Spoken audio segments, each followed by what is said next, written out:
ಇದೀಗ ಬಾಳು ಬೆಳಗುಂದಿ ಮಾಲಾಶ್ರೀ ಅವರ ಮನೆಗೆ ಹನುಮಂತು ಬಂದಿದ್ದಾರೆ.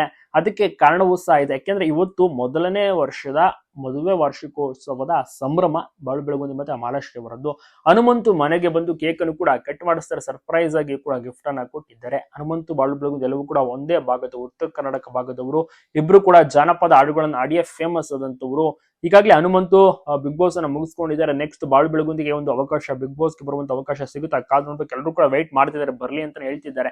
ಇದೀಗ ವಿಶ್ ಅನ್ನು ಸಹ ಮಾಡಿದ್ದಾರೆ. ಸಾಕಷ್ಟು ಅಭಿಮಾನಿಗಳು ಕಮೆಂಟ್ಸ್ ಆಗಿರ್ಬೋದು, ಆನ್ಲೈನ್ ಮೂಲಕವೂ ಕೂಡ ವಿಶ್ ಮಾಡಿದ್ದಾರೆ. ಹನುಮಂತು ಮತ್ತೆ ಅವರ ಫ್ರೆಂಡ್ಸ್ ಗಳೆಲ್ಲರೂ ಕೂಡ ಮತ್ತೆ ಕುಟುಂಬದವರೆಲ್ಲರೂ ಕೂಡ ಕೇಕ್ ಅನ್ನ ಕಟ್ ಮಾಡಿಸಿದ್ದಾರೆ. ಮನೆಗೆ ಬಂದಂತ ಹನುಮಂತನ ಬರ್ಮಾಡ್ಕೊಳ್ತಾರೆ. ಉತ್ತಮವಾದಂತ ಒಡನಾಟ, ಹಲವು ವರ್ಷಗಳ ಚಿರ ಪರಿಚಯ, ಸೊ ತುಂಬಾನೇ ಕ್ಲೋಸ್ ಇದೆ. ಬಿಗ್ ಬಾಸ್ ನಲ್ಲಿ ಹೋದಂತ ಟೈಮ್ ನಲ್ಲಿ ಬಾಳು ಬೆಳಗುಂದಿ ತುಂಬಾನೇ ಸಪೋರ್ಟ್ ಮಾಡಿದ್ರು. ಇನ್ನ ಸರಿಗಮಪದಲ್ಲಿ ಇದ್ದಂತ ಟೈಮ್ ನಲ್ಲಿ ಬಾಳು ಬೆಳಗುಂದಿಗೆ ಹನುಮಂತು ಕೂಡ ತುಂಬಾನೇ ಸಪೋರ್ಟ್ ಮಾಡಿದ್ರು. ಸೊ ಆ ರೀತಿಯ ಒಂದು ಒಡನಾಟವು ಕೂಡ ಇದೆ. ಒಂದು ಗೆಳೆತನ, ಫ್ರೆಂಡ್ಶಿಪ್ ಬಾಂಡಿಂಗ್ ತುಂಬಾನೇ ಚೆನ್ನಾಗಿದೆ. ಅಲ್ಲದೆ ಬಾಳು ಬೆಳಗುಂದಿಯ ಒಂದು ಮದುವೆಗೆ ಹನುಮಂತು ಕೂಡ ಆಚಾರಾಗಿರ್ತಾರೆ, ನವ ಜೊತೆಗೆ ವಿಶ್ ಮಾಡಿರ್ತಾರೆ. ಸೊ ಆ ರೀತಿಯ ಒಂದು ಬಾಂಧವ್ಯ. ನೆಕ್ಸ್ಟ್ ಈಗ ಹನುಮಂತು ಕೂಡ ಮದುವೆ ಆದ್ರೆ ಖಂಡಿತವಾಗಿಯೂ ಕೂಡ ಬಾಳು ಬೆಳಗುಂದಿಯ ಒಂದು ದಂಪತಿ ಹೋಗ್ತಾರೆ, ವಿಶ್ ಮಾಡೇ ಮಾಡ್ತಾರೆ. ಅಲ್ಲದೆ ಮುದ್ದಾದ ಮಗುವನ್ನು ಸಹ ನೋಡಿ ಮುದ್ದಾಡ್ತಾರೆ ಹನುಮಂತು.